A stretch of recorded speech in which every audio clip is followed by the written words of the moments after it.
Pues estamos hoy celebrando la anunciación del ángel a María, así fue el evangelio que leímos al principio. Estamos celebrando también, sobre todo, no solo la anunciación, estamos hablando también de la encarnación del verbo. Por eso hoy vamos a hablar en la clase, posiblemente lo que hablemos hoy solamente sea de la encarnación, sea de la anunciación. En el evangelio de San Lucas es el único que nos relata el pasaje de la anunciación. Y es muy interesante porque en el prólogo del evangelio de San Lucas, en el capítulo 1, versículo 1 del prólogo de San Lucas dice: puesto que muchos han intentado narrar ordenadamente las cosas que se han verificado entre nosotros, tal como nos las han transmitido los que desde el principio... Perdóname que estoy con alergia. Tal como nos las han transmitido los que desde el principio fueron testigos oculares y servidores de la palabra, he decidido yo también, después de haber investigado diligentemente todos desde los orígenes, escribirlo por su orden, ilustre Teófilo, para que conozcas la solidez de las enseñanzas que has recibido. El evangelio de San Lucas se dirige a una persona, no es un evangelio que se dirige a comunidades, va dirigido a una sola persona. ¿A quién va dirigido? A Teófilo. No sabemos quién es este Teófilo. Se supone quién puede ser, pero definitivamente era un griego. Por el nombre, por eso el evangelio de San Lucas está escrito en griego. San Lucas era de origen sirio, pero de cultura griega. Y lo interesante del capítulo 1, versículo 1 y 2 de este evangelio de San Lucas, que nos da un dato, dice que muchos han intentado narrar ordenadamente las cosas que se han verificado entre nosotros. Y dice después, tal como nos las han transmitido los que desde el principio fueron testigos oculares. O sea, dice San Lucas que esta información la ha transmitido ¿quiénes? Testigos oculares. ¿Qué cosa es testigo ocular? Alguien que lo vio, no alguien que lo oyó, alguien que lo vio con sus propios ojos. Y servidores de la palabra. Entonces estas personas no solo son testigos oculares, ¿son qué cosa? Servidores de la palabra de Dios. Dice, he decidido yo también, después de haber investigado diligentemente. ¿Cómo dice San Lucas que ha investigado todo? Diligentemente, todo desde los orígenes. ¿Desde cuándo dice San Lucas que ha investigado diligentemente todo? Desde los orígenes. El ilustrar a Teófilo para que conozca la solidez de las enseñanzas que ya ha recibido. Y comienza el evangelio de San Lucas con el anuncio del evangelio del nacimiento de San Juan Bautista a Zacarías, que todos conocemos. En el capítulo 1, en el versículo 26, es el único que nos narra este anuncio del ángel a María y nos habla de la encarnación. Ni San Marcos, ni San Juan, ni San Mateo nos hablan de la anunciación. Dice San Lucas que él buscó a quienes, a los testigos oculares, que lo vieron. Cuando vamos a la anunciación, solamente hay dos testigos oculares. ¿Quiénes son? María y Gabriel. Definitivamente, él no entrevistó a Gabriel. O sea que no tenemos duda que Lucas entrevista a quién? A María. Por eso el evangelio de San Lucas es llamado el evangelio de la Virgen María. Porque se cree que San Lucas escribe lo que María le dio. Y dicen los estudiosos que hay tantos detalles de la vida de Jesús como hijo que solamente una madre puede guardar esos detalles en su corazón. Cuando el niño se pierde, solamente una madre es la que pasa el susto que un hijo se le pierda. Y dicen en el evangelio de San Lucas, cuando Jesús se pierde, dice unas palabras muy claras: guardaba todo esto en su corazón. Y narra la anunciación. Mateo evidentemente no entrevistó a María, Marco tampoco. Juan, que convivió con María, el objetivo de Juan no es hacer una historia sinóptica, sino hacer una historia espiritual. Por eso no tenemos la menor duda que ese testigo ocular, que es servidor de la palabra desde el principio, ¿quién fue? María. La Virgen María. Por eso es que ella le da con tantos detalles a San Lucas este anuncio de la anunciación. Tenemos que tener un detalle. ¿Saben cuál era la profesión de San Lucas? Era médico. Y los médicos de toda la vida están acostumbrados a llevar récords, ser muy observadores de los signos y de las cosas. Por eso que San Lucas es tan puntual en todos sus detalles. Primero porque el médico está acostumbrado a llevar récords, a observar, más en esa época que la medicina era empírica, que más que nada se hacía por observaciones. Y sobre todo porque entrevista a la fuente de todo, a la persona que convivió y conoció mejor que nadie a Jesús. Pero eso dice, al 6º mes envió Dios al ángel Gabriel. Y aparece por primera vez este personaje, no aparece por primera vez, pero por primera vez aquí en el Nuevo Testamento, aparece el ángel Gabriel. Gabriel es el portador de la palabra de Dios. Gabriel aparece anteriormente, ¿se recuerdan en qué libro? Gabriel aparece anteriormente en el libro de Daniel. Tiene varios encuentros con el profeta Daniel, el ángel Gabriel. Y la visión del ángel es tan terrible, tan terrorífica, la presencia de poder, que dice que Daniel fue tumbado en tierra y que estuvo varios días sin poder hablar de la impresión que se llevó del encuentro con el ángel Gabriel. Y el ángel Gabriel, al final de las 3 apariciones que tiene con Daniel, le dice, sella estas palabras y ábrelas al final de los tiempos. Y después no vemos más al ángel Gabriel hasta la anunciación. Y es muy específico, Lucas envió no a cualquier ángel, al ángel Gabriel. ¿El ángel que le habló a quién? A Daniel. Y le dijo que sellara las palabras ¿hasta cuándo? Hasta el final de los tiempos. Por eso dice San Pablo en Gálatas, cuando llegó la plenitud de los tiempos, Dios mandó a su Hijo nacido de mujer. Dice San Pablo, cuando llegó ¿qué cosa? Plenitud de los tiempos. ¿Mandó a quién? A su Hijo. Pero no manda a su Hijo solamente, San Pablo da el dato, nacido de mujer.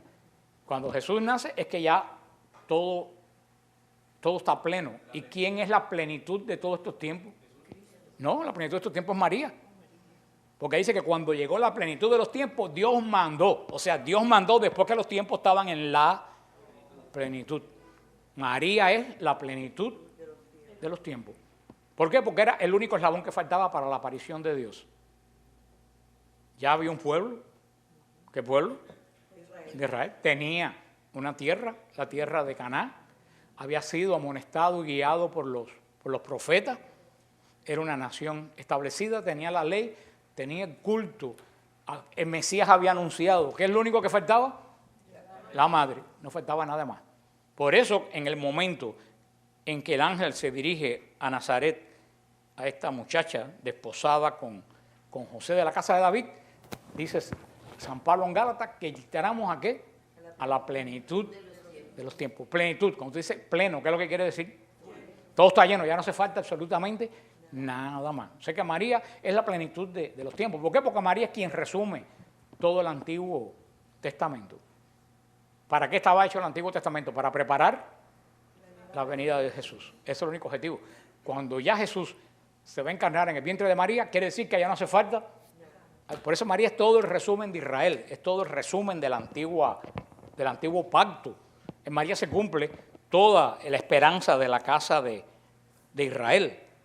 Y por eso este ángel Gabriel que dijo, cierra estas palabras hasta que llegue el final de los tiempos. Porque sabemos que con la anunciación comienza el final de los tiempos. En el momento que Jesús se encarna en el vientre de María, comienza la cuenta regresiva. Como cuando se ve el Challenger o esos cohetes que comienzan 1999, 900. La cuenta, eso comenzó en el momento que Jesús se encarna en el vientre de María. Ahí comienza ¿qué cosa? El final de los tiempos. La cuenta regresiva. A una virgen desposada. Ya enseguida que hizo una virgen desposada, a todo el israelita le viene a la mente la profecía de Isaías 7. Es aquí que la virgen concibe y pare a un niño a quien le pone por nombre Emmanuel. Lo dice bien claro, una virgen concibe y pare. Dos cosas totalmente imposibles para una virgen. Pero el ángel le va a dar la respuesta a María, cuando María dice exactamente eso mismo. ¿Qué le dice el ángel? Nada es imposible para Dios. Y la profecía de Natán, a David dice, la casa de Israel, no me molesten más, es aquí la profecía que les doy. Nacerá un hombre que será la vara de Jesé, de una virgen y le pondrán por nombre Manuel, Dios poderoso, Padre, consejero, buen consejero. Manuel no es un nombre, Manuel es un título, igual que Padre poderoso, consejero de los pobres, es un título más que quiere decir Dios con nosotros, y que por alguna razón pasó a la Biblia en el hebreo original. No sabe por qué pasó en Manuel en el hebreo original y no pasaron los otros títulos. Pero eres un título más. O sea, fíjate cómo todas las profecías se van cumpliendo. El ángel que fue enviado ¿a quién? Al profeta Daniel.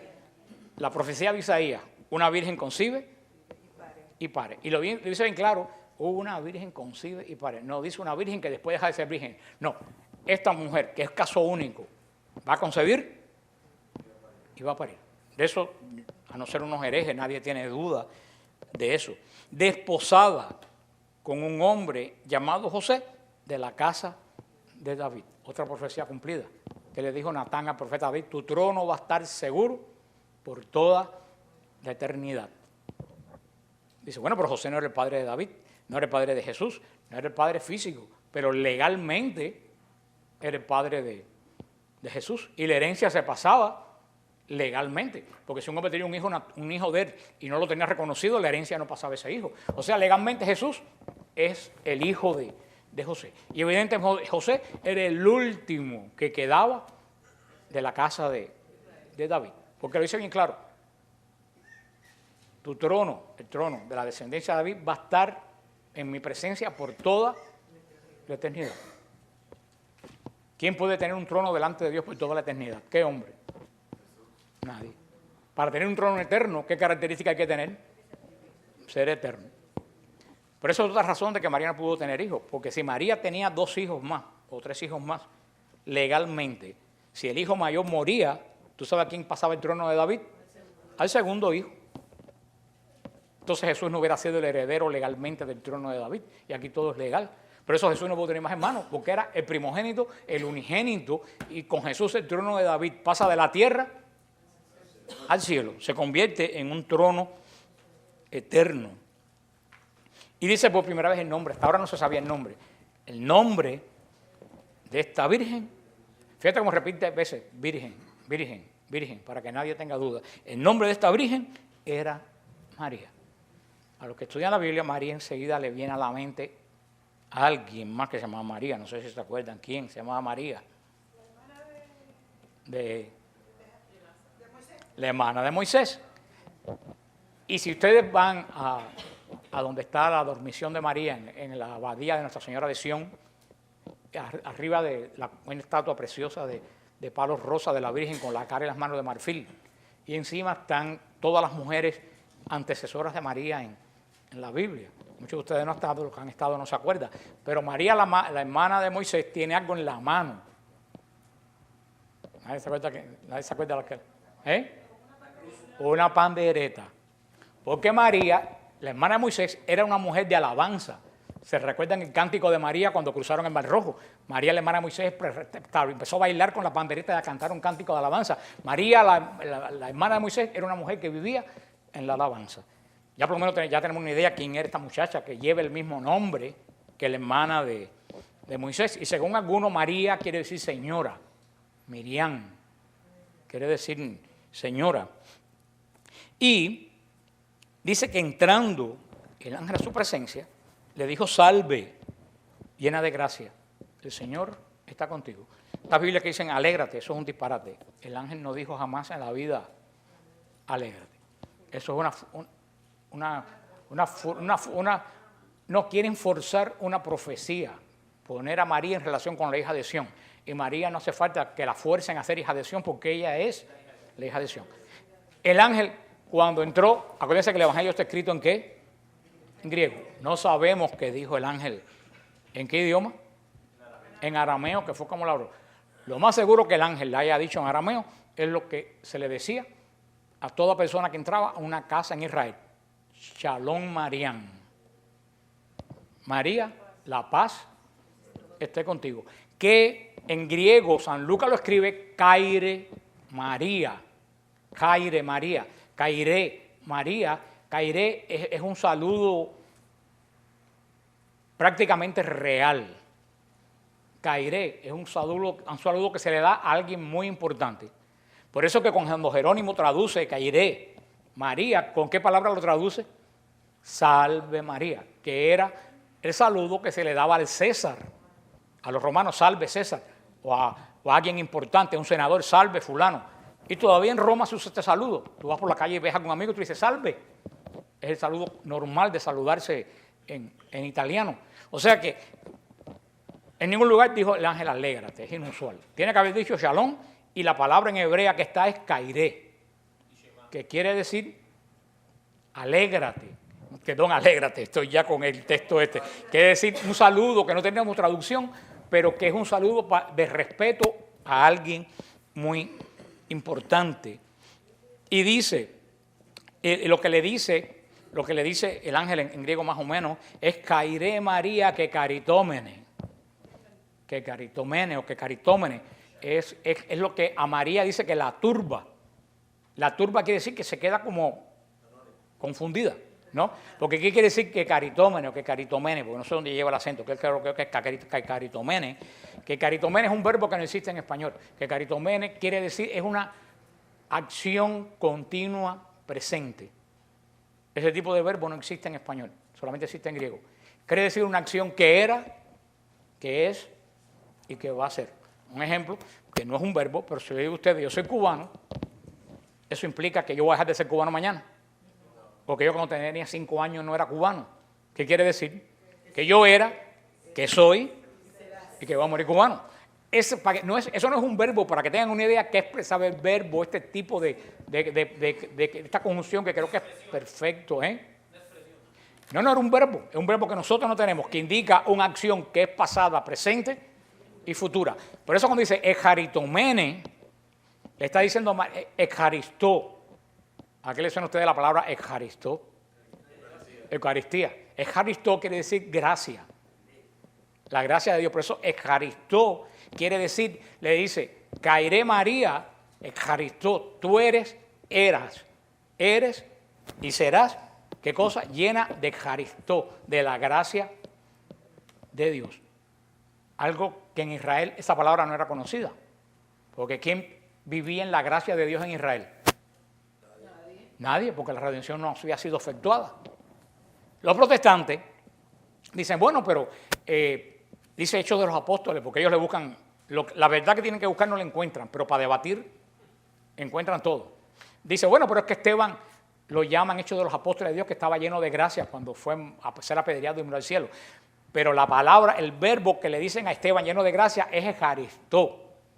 Y el verbo que le dicen a María lleno de gracia es ejaritomene. Son dos verbos totalmente diferentes. Ejaristó quiere decir una gracia puntual.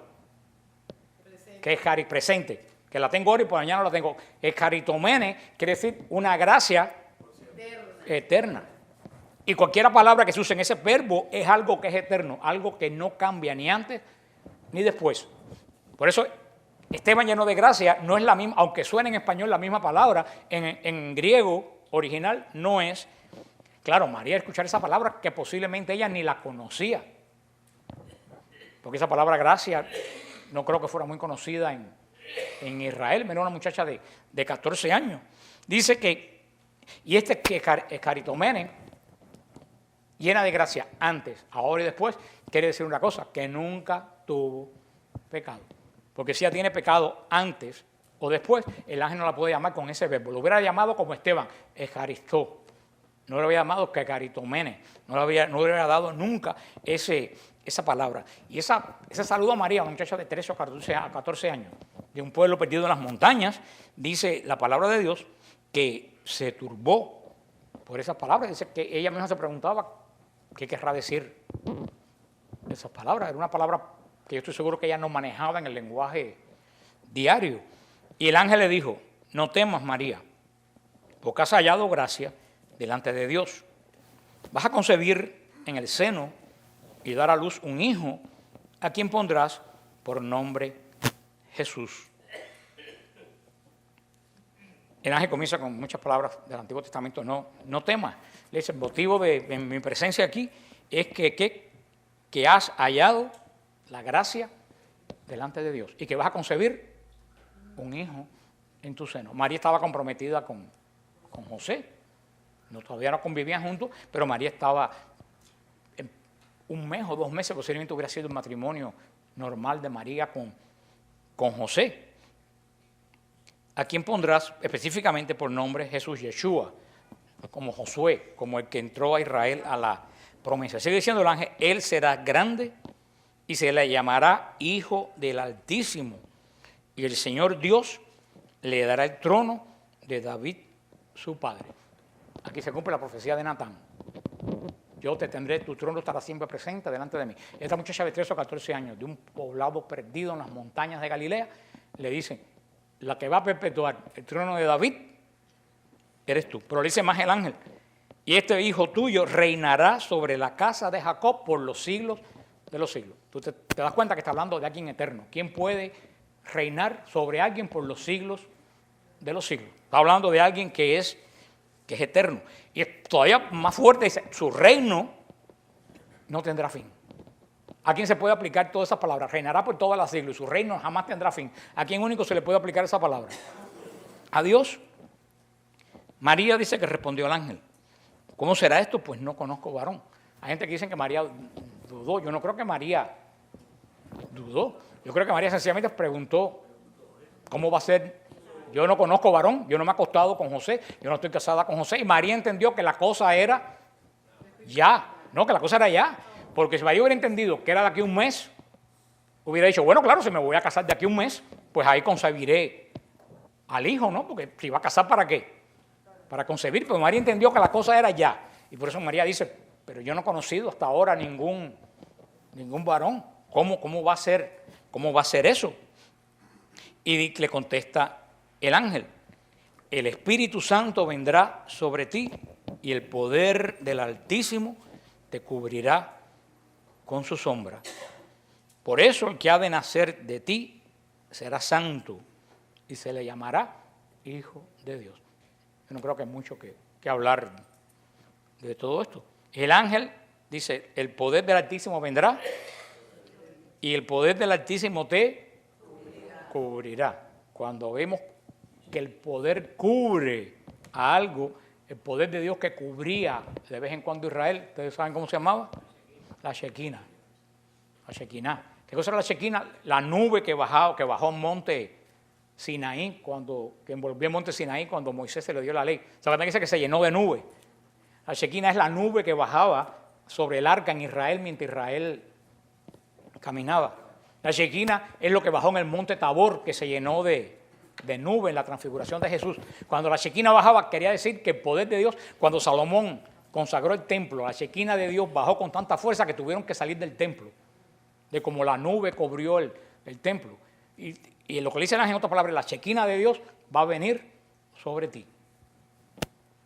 Y la virtud del Altísimo te cubrirá con su sombra. La gloria de Dios, que casi nunca había descendido sobre un hombre. Siempre la gloria de Dios descendía sobre montañas, sobre el arca, sobre objetos. Y por eso lo que van a hacer de ti es santo. O sea, no va a tener pecado. Y será llamado hija de Dios. Y ahora el ángel, como María era una muchacha tan joven, campesina, le da una señal. Le dice, mira, tu parienta Isabel, que es vieja y tú sabes que no puede tener hijos, ha concebido a un hijo y está en el 6º mes de su embarazo. Dice, porque para Dios, o sea, le dijo a María, si esta mujer vieja y estéril concibió, nada de extraño tiene que tú, joven y virgen, conciba. Porque el mismo poder que hizo saber concebir, te va a hacer concebir a ti. Nada es imposible para Dios.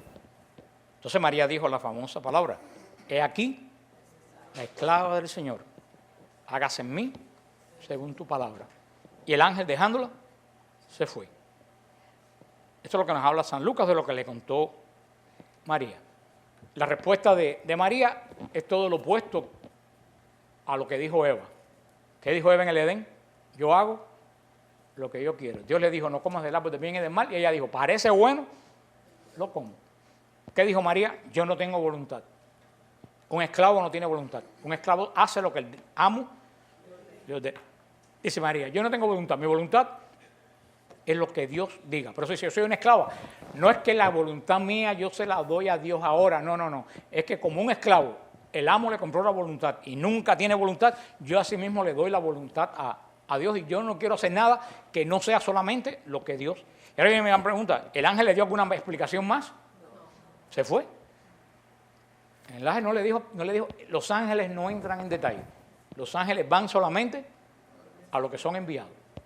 Ellos no se extralimitan un minuto más o una palabra más del mensaje que se le ha sido dado. Y dice que el ángel, dejándola, se fue.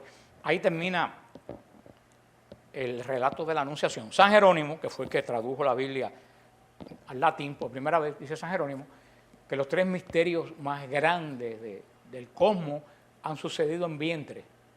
Cuando dicen vientre, quiere decir en algo que está totalmente protegido y que no se ve de afuera, dice San Jerónimo. La Anunciación, la encarnación, ¿dónde sucedió? En el vientre de María. Nadie lo vio, ni la palabra dice una sola cosa de cómo fue. Dice, en la natividad, ¿quién sabe cómo nació Jesús? Nadie. Dice San Jerónimo, nació en el vientre de la noche, en la oscuridad, donde nada sabemos, misterio. Dice, y la resurrección.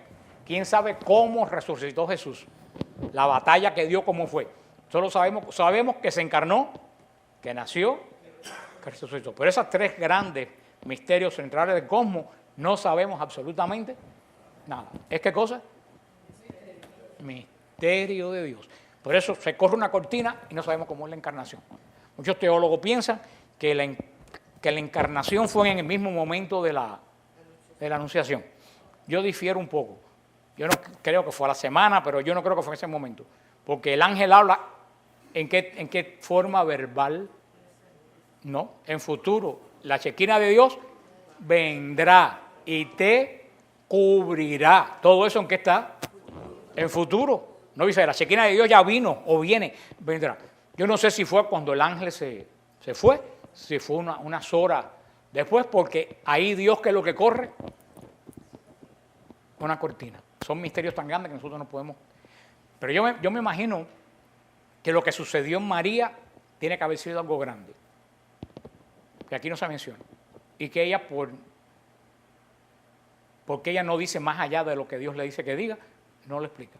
Porque si cuando uno recibe el Espíritu Santo, uno le da calor, descansa en el Espíritu, le tiembla, siente que el corazón se le va a salir por la boca porque recibe el Espíritu Santo de forma carismática. ¿Cómo será cuando el Espíritu Santo te cubre de tal forma que engendra en ti un hijo? ¿Y qué hijo? El Hijo de Dios. No hay un ser humano sobre toda la tierra que haya tenido la relación con Dios que tuvo María. El Padre, entre millones y millones de mujeres, la escogió a ella. El Espíritu Santo hizo lo inimaginable. A la segunda persona de la Trinidad la metió en el vientre de María. Eso ni antes ni después volverá a suceder. Tenemos que entender que María crea el cuerpo humano de Dios. De Dios, porque Jesús es Dios. O sea, la participación de María en este hecho central de todo el cosmos es tremenda, porque Jesús tiene toda la divinidad de Dios, pero toda la humanidad de María. Nosotros tenemos los genes de nosotros, de nuestro padre y de nuestra madre. En el caso de Jesús no hay genética masculina, vaya, proveniente de un padre. Toda la genética de Jesús está tomada de los genes de María. O sea, Jesús y María tienen que haberse parecido como 2 gotas de agua. Porque nosotros tenemos los ojos de la madre, la boca del padre, pero en Jesús no. En Jesús, toda la humanidad de Jesús. Los científicos dicen que la genética es el código de Dios en nosotros. Fíjate que ninguna genética es igual a la otra. Toda la genética de Dios la toma Jesús, ¿de quién? De María. Y después, cuando resucita, la glorifica para siempre, porque Jesús resucita como verdadero Dios y como verdadero hombre. Así que la cooperación de María en la encarnación es mucho más allá, como dijo un pastor, que María era un vaso desechable, que uno tomaba agua y lo botaba.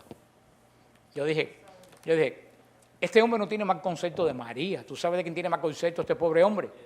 De Dios. Que Dios puede utilizar una persona. Yo le dije a esa persona que me lo dijo una vez, mi querido hermano, en mi pueblo, al que usa una mujer y la deja, no te puedo decir qué palabra se usa para él. Y tú vas a pensar que Dios Padre es como estos sinvergüenza que preñan a las mujeres y la dejan. Le dije, qué mal concepto tú tienes de Dios, mi hermano. El odio a María te hace ver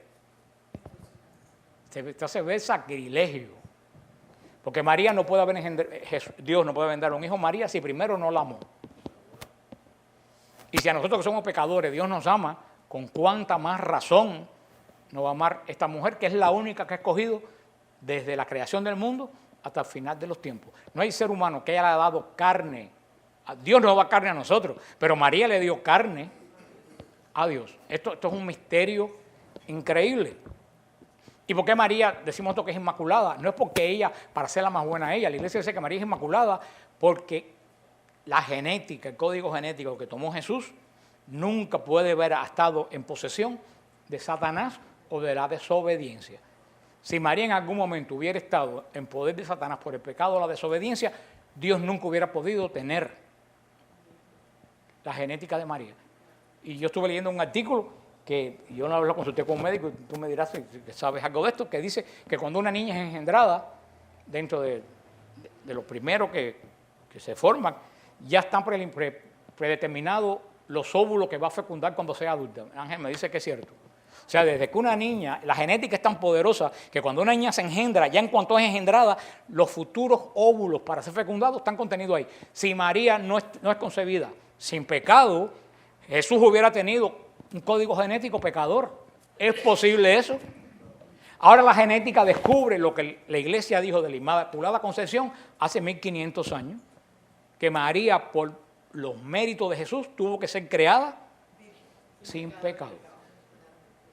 Dice el protestante, no, eso no lo puede hacer Dios. La respuesta se la da el ángel a María. ¿Para Dios? Ahora, ¿cuánto hace que murió Cristo? 2014 años. Y ahora yo soy liberado de mis pecados en este momento. Yo puedo ser liberado de mis pecados. En el bautismo y en qué más. ¿Por qué soy liberado de mis pecados? Por los méritos. 2014 años después. ¿Y por qué Dios no puede hacer lo mismo 30 años antes?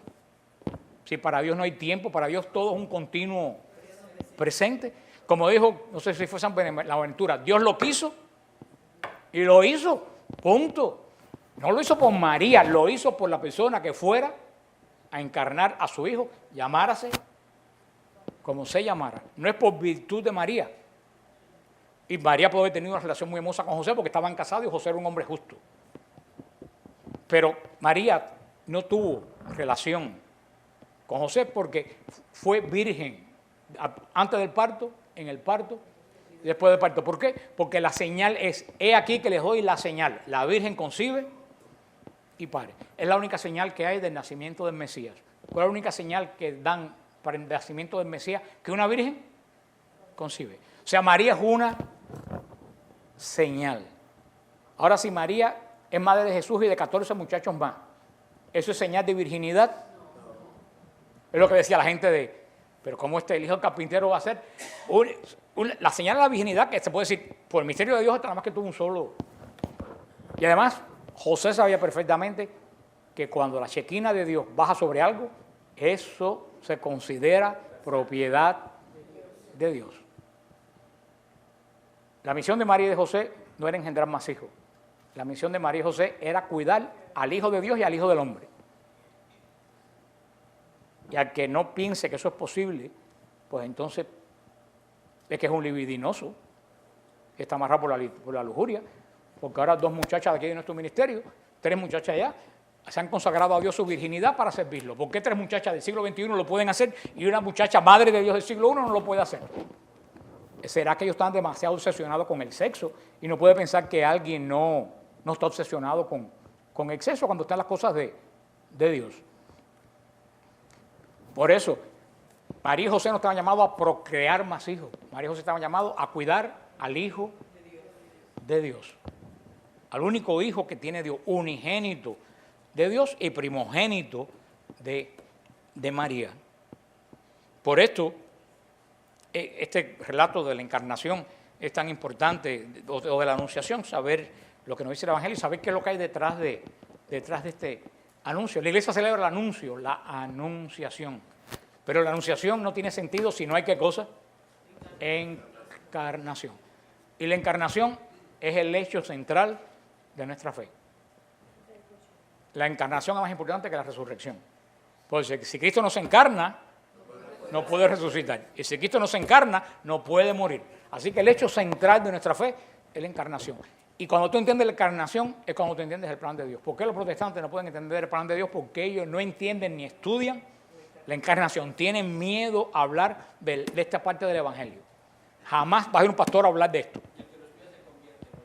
Le tienen terror a hablar de este capítulo. Nunca verás una predicación de un protestante. Es como si no existiera el capítulo central de nuestra fe. La anunciación de la encarnación del único Hijo de Dios. ¿Y esto ocurre dónde? En el vientre de María. Nosotros imaginamos que el embarazo de Jesús tiene que haber pasado como todos los embarazos normales, nos imaginamos nosotros, porque sobre esto ha corrido un velo. Y San Juan 1.14 nos lo va a decir más hermoso todavía. El Verbo se hizo carne y habitó entre nosotros. Es la forma espiritual que nos dice Juan. El Verbo, el que no tenía forma. Y de ahí comienza la teología de la encarnación. Y por eso San Pablo va a decir después en Colosenses, Jesús es la imagen visible del Dios invisible. Le decía ayer, me escribió un muchacho en EWT y me decía, un protestante me dijo que todas las imágenes son satánicas. Entonces le dije, bueno, entonces él está diciendo que Jesús es satánico. Porque el Colosenses dice que Jesús es, ¿qué cosa? La imagen visible de Dios invisible. Entonces, según la acepción de tu amigo protestante, Jesús es satánico. Porque lo dice San Pablo, Jesús es la imagen. La primera imagen que se hizo aceptada por Dios en el mundo, ¿quién fue? No, Jesús es la primera imagen aceptada por Dios en el mundo. Jesús es la imagen visible del Dios invisible. Anteriormente a la encarnación, ¿por qué no podía haber imágenes? Porque Dios no tenía forma humana y por eso no se podía asumir de ninguna forma una forma humana que fuera elevada a la categoría de Dios. Pero Jesús es, ¿qué cosa? La imagen. ¿Qué cosa?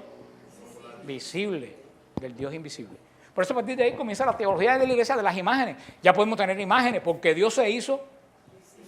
Claro que no podemos adorar imágenes, la iglesia nunca dice que se adora una imagen, pero podemos tener imágenes porque nosotros estamos ya en la etapa de la encarnación, donde Dios invisible se hace visible. Y la iglesia primitiva tuvo una tremenda conciencia de la importancia del misterio de la encarnación. El misterio de la encarnación en María, yo estaba leyendo aquí, dice, primero, es importante como garantía de la humanidad real de Cristo. Como dice Gálatas 4:4, ¿nacido de qué? De mujer. Nacido de mujer. Una persona que tiene forma física, que es humano. No podemos decir que bajó del cielo en una nube, que apareció en una cueva, que es un fantasma, que es un espíritu. Jesús no es un espíritu, Jesús es nacido del vientre de una mujer. Por eso la encarnación en el vientre de María, ¿cuál es la primera garantía? Que Jesús no es espíritu, que Jesús es hombre, que no es una falsa ilusión. Como garantía también de la divinidad de Cristo, ya que el niño que nació de ella no es de la carne ni de la sangre. ¿Es fruto de quién? Del Espíritu Santo. Fruto de una virgen, sin participación ninguna de hombre. En la época de los padres de la iglesia de San Clemente, en el final del siglo I, había un postulado que decía, Dios puede nacer solo de una virgen. Solo una virgen puede engendrar a Dios.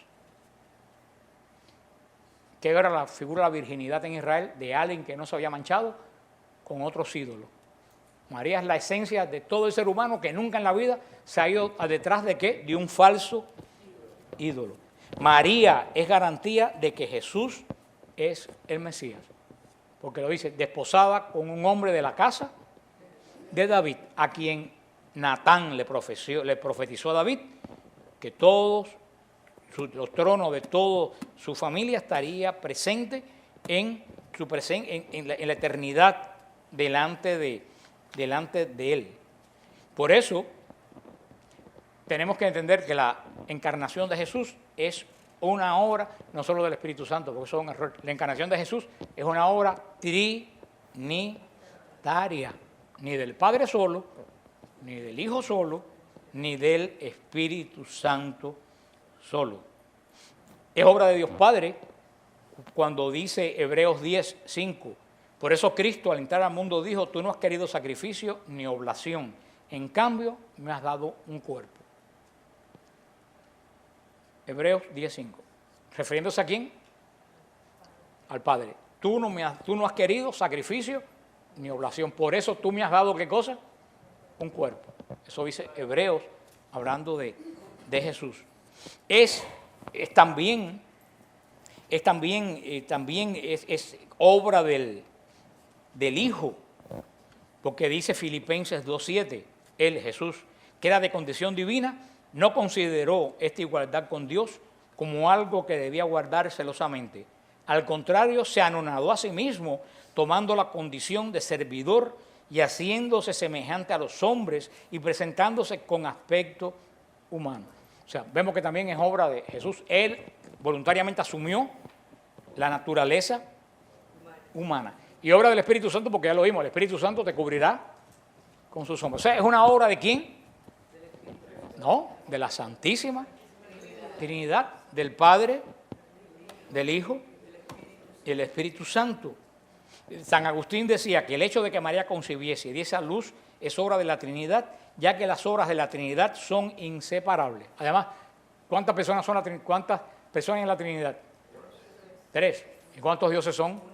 1. Lo que es un misterio. Lo que es del Padre es del Hijo y del Espíritu Santo. Y lo que hace el Espíritu Santo lo hace el Padre y lo hace el Hijo. Porque a pesar de 3 divinas personas son un solo Dios verdadero. La Virgen María, contrariamente a los que creen mucho, fue predestinada por toda la eternidad para ser Madre de Dios. Esto no fue en un momento que la Virgen no sabía si dice que sí o si dice que no, porque Dios la escogió, la predestinó, porque desde el primer comienzo la hizo ¿cómo? Sin pecado ninguna, que caritomene. O sea, aquella que decía San Agustín, María está presente ya antes de la creación del mundo, como aquella que el Padre ha elegido como madre de su Hijo en la encarnación, y junto con el Padre la ha elegido confiándole eternamente al Espíritu de santidad. San Atanasio el Grande decía, el padre de la Iglesia, que era necesario que el Hijo de Dios se encarnara por 2 motivos. Primero, para convertir al corruptible en incorruptible y al mortal en inmortal. Esto no era posible con el simple arrepentimiento, sino tomando Dios el cuerpo humano, mortal y cambiante. Y por otra parte, para que se renovara el género humano en Cristo, porque el Hijo y el Verbo son el primer prototipo del hombre. O sea que decía San Atanasio el Grande, que el Hijo se encarna en el vientre de María, primero para convertir lo que es corruptible en incorruptible. ¿Cómo es nuestra carne? Corruptible. ¿Cómo fue Cristo? Incorruptible. Fue el primer hombre incorruptible. ¿Pero eso dónde comienza? En el vientre de María.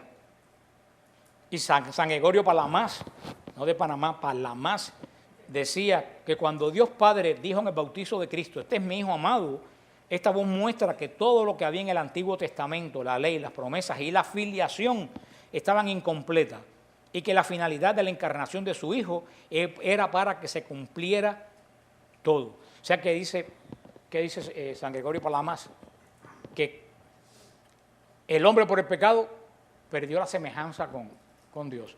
Era necesario que Dios viniera para que el hombre volviera a adquirir la imagen de Dios distorsionada por el pecado. Y buscando esos textos me encontré un texto que no tiene que ver con esto, pero un texto precioso de San Antonio de Padua, porque todo el mundo conoce a San Antonio de Padua, pero pocos conocen qué escribió San Antonio de Padua. Y San Antonio de Padua es padre de la Iglesia. Y el Papa de esa época dijo que si se perdía las Sagradas Escrituras, San Antonio la podía escribir desde Génesis hasta el Apocalipsis de memoria. San Antonio fue un tremendo escritor y poco conocemos de la obra de San Antonio de Padua. Lo conocemos con el libro, con el niño, pero fíjate qué hermoso. No tiene que ver con esto, pero me gustó tanto que dice San Antonio de Padua. Sobre todo, tú debes rogar a Dios, hablando de una mujer, sobre todo tú debes rogar a Dios. La mujer que espera un hijo es especialmente grata a Jesús.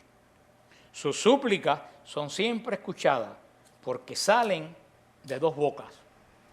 No puedes ni suponer cuánto ama Jesús a las mujeres que están esperando descendencia. Gracias a su sufrimiento y a su esfuerzo, viene al mundo una nueva alma. Son auténticas colaboradoras de Dios en su obra de la creación de este mundo en el que Él quiere que todo sea feliz. Reza y confía. Mira tú qué palabras más hermosas. Y yo nunca había pensado en eso. Cuando una madre embarazada ora, dice San Antonio, son dos voces las que oran. Por eso que el demonio odia tanto el embarazo y la vida. En este tema de la encarnación, y nos queda 10 minutos solamente, pero es muy importante en el tema de la encarnación hablar de algo, de Jesús, porque aunque en la Anunciación es María la que se nos presenta, es Jesús el centro de la encarnación. No es María es el centro porque le da carne, pero el principal es Jesús. Y sabemos que en Jesús hay dos naturalezas. ¿Cuáles son las dos naturalezas? Humana y divina. Eso es catecismo. Jesús tiene dos naturalezas. Dice la Iglesia, dos naturalezas unidas en una sola persona, en una sola humanidad. O sea, lo divino y lo humano en Jesús están totalmente unidos. Dice la Iglesia, tan unidos que no se puede decir dónde termina lo humano y dónde comienza lo divino.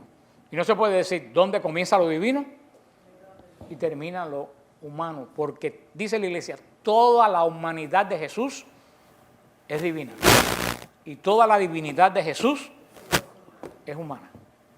Porque hay veces que tenemos la idea, y los protestantes creen mucho eso, que Jesús es una especie de cuerpo humano con Dios adentro. Eso no es así. Dios no es un ser humano con el Espíritu de Dios adentro. Cada molécula, cada átomo de Jesús, ¿qué cosa es? Divino y humano al mismo tiempo. El cuerpo de Jesús es totalmente humano y totalmente.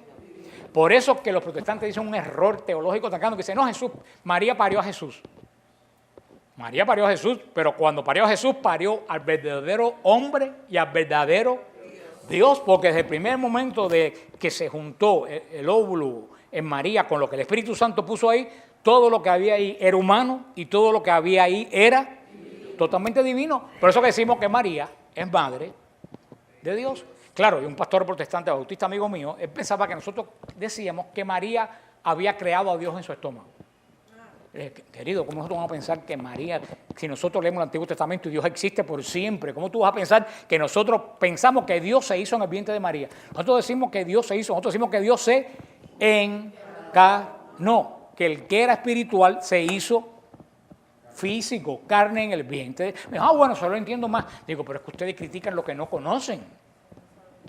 Es que ese misterio se llama encarnación. Lo espiritual se hizo carne. Pero tenemos que entender que en Jesús hay dos naturalezas y eso lo llama la Iglesia una sola hipóstasis. ¿Cómo se llama en griego esa palabra donde se unen las dos naturalezas? Hipóstasis. Por eso esa teología se llama la unión hipostática. Unión hipostática. Todo en Jesús es divino y todo lo divino. ¿Ustedes entienden eso que le estoy diciendo? Jesús no es un cuerpo humano que tiene a Dios adentro. Cada célula de Jesús, que es humana, es totalmente divina, porque Jesús para siempre dejó su estado espiritual para tomar estado físico. ¿Y de quién toma el estado físico? De María. Ni Jesús resucitado vuelve a ser espiritual más nunca. Jesús resucitado, hombre glorioso. Jesús cuando asume la condición humana, nunca jamás volverá a ser espíritu. Para siempre se hace hombre. Resucitado es hombre glorificado, pero no es espíritu. Ese es el gran misterio que mucha gente no entiende, y eso es lo importante de la encarnación. Dios toma su carne, un hombre como tú y como yo, sin jamás volverse atrás. La segunda persona de la Trinidad jamás volverá a ser espíritu. Él para siempre será, ¿qué cosa? Verdadero Dios, verdadero hombre. Por eso dice que Jesús se hace verdadero hombre para hacernos nosotros Dios. No es que te haga a ti a mí Dios, pero es que Dios, cuando Jesús toma carne en María, hace a la raza humana una raza divina, porque Él toma nuestra raza. Es como una persona que tiene un rey en la familia, que le llegan a la familia real. ¿Todos son reyes? No, pero entre ellos salió ¿quién? Un rey. Somos una familia divina, la raza humana, porque entre nosotros, un hombre como tú y como yo, por primera vez en la vida fue verdaderamente, ¿qué cosa? Dios, siendo totalmente como nosotros. Y ese es el misterio del himno de la carta a los filipenses, este hermoso himno de los filipenses, que esto se llama, en griego se llama la kenosis. Están aprendiendo palabras ustedes extrañas, ¿no? Para que impresionen a los protestantes. Cuando le digan esto se quedarán con la boca abierta porque ellos no conocen nada de esto. Entonces la kenosis es lo que dice San Pablo en los Filipenses, que Cristo se abajó. Kenosis quiere decir abajamiento. Como dice Filipenses, siendo divino, se despojó de su condición divina para hacerse humano como nosotros, menos en el pecado. No quiere decir que Jesús dejó de ser Dios, quiere decir que dejó podemos decir de cierta forma, su estatus divino, espiritual pero divino. Yo siempre le pongo este ejemplo a la persona. Una persona que está graduada en cualquier país de nosotros de médico, tiene título de médico. ¿Qué cosa es él intrínsecamente? Médico. ¿Eso se lo puede quitar a alguien? Llega a Estados Unidos y ¿qué tiene que hacer cuando llega? Cruza la frontera. ¿Qué tiene que hacer? Ponerse a trabajar recogiendo tomates o limpiando baños. Él deja de ser médico y después revalida el título. ¿Qué vuelve a hacer? ¿Él alguna vez dejó de ser médico? No. Eso es la kenosis. Dios, siendo todo divino, se hizo humano y para hacerse humano se desprendió de alguna de sus características divinas, no de su divinidad. Porque para hacerse humano tuvo que bajarse. ¿En qué se tuvo que bajar? En todo menos en el pecado. Por ejemplo, ¿Dios se cansaba? No. Jesús conoció el cansancio. ¿Tú ves? Dios es incansable. Jesús se cansaba. Dios se frustraba. Dios no se frustra, se cansaba. Jesús se frustraba. Hasta las zorras tienen dónde dormir. Y yo no tengo dónde recostar la cabeza. ¿Tú me entiendes? Hay cosas. Dios conocía el dolor. Dios conocía la muerte. No. Eso es lo que quiere decir que kenosis, que se abajó, se desprendió siguiendo siendo ¿qué cosa?